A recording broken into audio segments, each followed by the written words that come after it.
Hello दोस्तों, कैसे हैं आप सब। आई होप आप सब अच्छे होंगे। मैं कुमकुम स्वागत करती हूँ आपके अपने यूट्यूब चैनल ज्ञान की गंगा स्टोरी चैनल में, जहाँ पर हम आपके लिए ला रहे हैं नवरात्रि से जुड़ी कहानियाँ। तो आज हम लेकर आए हैं आपके लिए माँ चंद्रघंटा से जुड़ी कहानियाँ। तो चलिए जानते हैं। शनिवार 5 अक्टूबर 2024 को शारदीय नवरात्रि का तीसरा दिन है। इस दिन माँ दुर्गा के तीसरे रूप की पूजा आराधना का महत्व होता है। माँ दुर्गा जी की तीसरी शक्ति का नाम चंद्रघंटा है। नवरात्रि उपासना में तीसरे दिन इन्हीं के विग्रह की पूजा अर्चना की जाती है। इस दिन माँ को अन्य भोग के अलावा शक्कर और पंचामृत का भोग लगाना चाहिए। मान्यता है ये भोग लगाने से माँ दीर्घायु होने का वरदान देती हैं। इनके पूजन अर्चन से व्यक्तित्व में वैराग्य, सदाचार और संयम बढ़ता है। अब जानते हैं माँ के स्वरूप के बारे में। देवी चंद्रघंटा का स्वरूप परम शांतिदायक और कल्याणकारी है। बाघ पर सवार मां चंद्रघंटा के शरीर का रंग स्वर्ण के समान चमकीला है। इनके मस्तक में घंटे के आकार का अर्धचंद्र विराजमान है, इसलिए इन्हें चंद्रघंटा कहा जाता है। 10 भुजाओं वाली देवी के इस हर हाथ में अलग अलग शस्त्र विभूषित हैं। इनके गले में सफेद फूलों की माला सुशोभित रहती है। इनकी मुद्रा युद्ध के लिए उद्यत रहने वाली होती है। इनके घंटे की सी भयानक ध्वनि से अत्याचारी दानव, दैत्य, राक्षस सदैव कांपते रहते हैं। दुष्टों का दमन और विनाश करने में सदैव तत्पर रहने के बाद भी इनका स्वरूप दर्शक और आराधक के लिए, इनकी पूजा करने वाले भक्तों के लिए अत्यंत सौम्यता और शांति से परिपूर्ण रहता है। अतः भक्तों के कष्टों के निवारण का ये शीघ्र ही कर देती हैं। इनका वाहन सिंह है। इनके उपासक सिंह की तरह पराक्रमी और निर्भय हो जाते हैं इनकी पूजा करने से। इनके घंटे की ध्वनि सदा अपने भक्तों की प्रेत बाधाओं से रक्षा करती है। इनका ध्यान करते ही शरणागत की रक्षा के लिए इस घंटे की ध्वनि निंदानित हो उठती है। माँ चंद्रघंटा के भक्त और उपासक जहाँ भी जाते हैं, लोग उन्हें देखकर शांति का अनुभव करते हैं। ऐसे साधक के शरीर में दिव्य प्रकाश युक्त परमाणुओं का अदृश्य विकिरण होता है। पंचांग के अनुसार आज आश्विन माह के शुक्ल पक्ष की तृतीया तिथि है।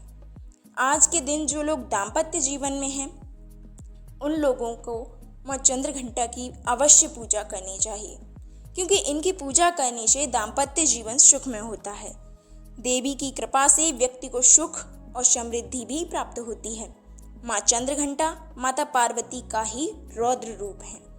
राक्षसों के अत्याचार से मुक्ति दिलाने के लिए माता पार्वती ने युद्ध के लिए ये रौद्र रूप धारण किया था। अब जानते हैं माँ चंद्रघंटा की पूजा विधि, पूजन मंत्र और महत्व के बारे में। तो सबसे पहले जानते हैं माँ चंद्रघंटा की पूजा का क्या महत्व है। चलिए जानते हैं। इनकी आराधना से साधकों को चिरायु, आरोग्य, सुखी और संपन्न होने का वरदान प्राप्त होता है। माँ चंद्रघंटा की कृपा से साधक के समस्त पाप और बाधाएं नष्ट हो जाती हैं। इनकी आराधना से प्राप्त होने वाला एक बहुत बड़ा सद्गुण यह भी है कि साधक में वीरता, निर्भयता के साथ साथ सौम्यता और विनम्रता का भी विकास होता है। इनके मुख, नेत्र और संपूर्ण काया में कांति वृद्धि होती है एवं स्वर में दिव्य अलौकिक माधुर्य का समावेश हो जाता है। क्रोधी, छोटी छोटी बातों से विचलित हो जाने, तनाव लेने और पितृ प्रकृति के लोग माँ चंद्रघंटा की भक्ति अवश्य करें, उनको बहुत लाभ होता है। अब जानते हैं माँ चंद्रघंटा की पूजा का महत्व। माँ चंद्रघंटा की पूजा करने से व्यक्ति के अंदर साहस और निडरता बढ़ती है। यदि आपकी कुंडली में शुक्र ग्रह से जुड़ा कोई दोष है, तो आप माँ चंद्रघंटा की पूजा अवश्य करें, क्योंकि इस देवी का संबंध भी शुक्र ग्रह से है। इनकी पूजा से शुक्र ग्रह का दोष दूर हो जाता है। पारिवारिक सुख और समृद्धि के लिए भी आपको माँ चंद्रघंटा की आराधना अवश्य करनी चाहिए। माँ चंद्रघंटा परिवार की रक्षक हैं, खासकर अपनी संतानों की। वे अपने संतानों को निडर बनाती हैं, उनमें साहस पैदा करती हैं। किसी वजह से आपका विवाह भी नहीं हो पा रहा है तो आपको माँ चंद्रघंटा की पूजा अवश्य करनी चाहिए। इनकी कृपा से विवाह से जुड़ी समस्याएं भी दूर हो जाती हैं। अब जानते हैं कि माँ चंद्रघंटा की पूजा विधि क्या है। आज यानी कि नवरात्रि के तीसरे दिन स्नान के बाद पूजा स्थान की सफाई करें। उसके बाद माँ चंद्रघंटा का जल से अभिषेक करें। उसके बाद अक्षत, कुमकुम, फूल, सिंदूर, धूप, दीप, नैवेद्य आदि माँ चंद्रघंटा को अर्पित करें। फिर उनके पूजन मंत्र का उच्चारण करें, उनको प्रिय भोग लगाएं, उनकी कथा सुनें, दुर्गा चालीसा का पाठ करें। उसके पश्चात माँ चंद्रघंटा की आरती करें। इसके बाद माँ चंद्रघंटा से क्षमा प्रार्थना करते हुए मनोकामना पूर्ति का आशीर्वाद मांगे। माँ चंद्रघंटा की पूजा करने से साहस के साथ सौम्यता और विनम्रता में भी वृद्धि होती है।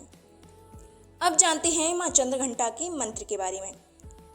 माँ चंद्रघंटा का मंत्र है या देवी सर्वभूतेषु माँ चंद्रघंटा रूपेण संस्था नमस्तस्यै नमस्तस्यै नमस्तस्यै नमो नमः। अब जानते हैं माँ चंद्रघंटा का प्रिय भोग क्या है। माँ चंद्रघंटा का प्रिय भोग क्या है। पूजन के समय आप माँ चंद्रघंटा को सेब और केले का भोग लगा सकती हैं। इसके अलावा माँ चंद्रघंटा को दूध से बनी मिठाई का भी भोग बहुत पसंद है। आप देवी को खीर का भी भोग लगा सकती हैं। अब जानते हैं देवी के प्रिय फूल और प्रिय रंग के बारे में। आज के दिन माँ चंद्रघंटा को पीले रंग के फूल या फिर गुलाब के फूल, सफ़ेद कमल का फूल भी आप चढ़ा सकते हैं। और माँ का प्रिय कलर है लाल। और इस दिन भक्तों को ग्रे कलर के यानी सिलेटी कलर के कपड़े पहनकर पूजा करनी चाहिए। इससे माँ प्रसन्न होती हैं। अब जानते हैं माँ चंद्रघंटा की पौराणिक कथा क्या है। तो पौराणिक कथा इस प्रकार है कि पौराणिक कथाओं के अनुसार प्राचीन काल में देवताओं और असुरों के बीच काफी लंबे समय तक युद्ध हुआ। उस दौरान असुरों का राजा महिषासुर था और देवताओं के स्वामी इंद्र थे। युद्ध में असुरों की जीत हुई और महिषासुर ने देवता लोक यानी स्वर्ग पर विजय प्राप्त कर इंद्र का सिंहासन हासिल कर लिया। महिषासुर ने इंद्र, सूर्य, चंद्र और वायु समेत सभी देवताओं को उसके अधिकार में ले लिया और उन सभी के अधिकार जो थे उनसे छीन लिए। देवता परेशान होकर धरती लोक पर आ गए। देवताओं ने ब्रह्मा, विष्णु और महेश से अपना दुख कहा। वे काफी क्रोधित हुए।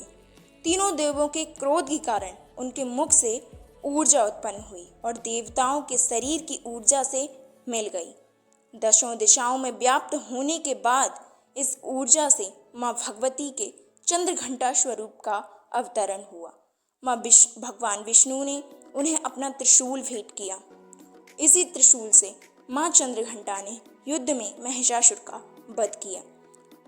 अब बताते हैं हम आपको माँ चंद्रघंटा की आरती के बारे में। माँ चंद्रघंटा की आरती का स्क्रीनशॉट हम आपको अपनी वीडियो में लगा देंगे, आप वहाँ से देख सकते हैं। आपको वीडियो कैसी लगी कमेंट में लिखकर बताना। अगर वीडियो अच्छी लगी है तो वीडियो को लाइक कर देना, अपने दोस्तों के साथ शेयर कर देना। अगर आप चैनल पर नए हैं या अभी तक आपने चैनल को सब्सक्राइब नहीं किया है तो चैनल को सब्सक्राइब करके नोटिफिकेशन बेल को ऑन कर लीजिएगा ताकि आने वाली वीडियोस की नोटिफिकेशंस आपको मिलती रहें और ऐसे ही हम आपको नवरात्रि से जुड़ी जानकारियाँ देती रहें। मिलते हैं अगली कहानी में, तब तक के लिए जय माता दी।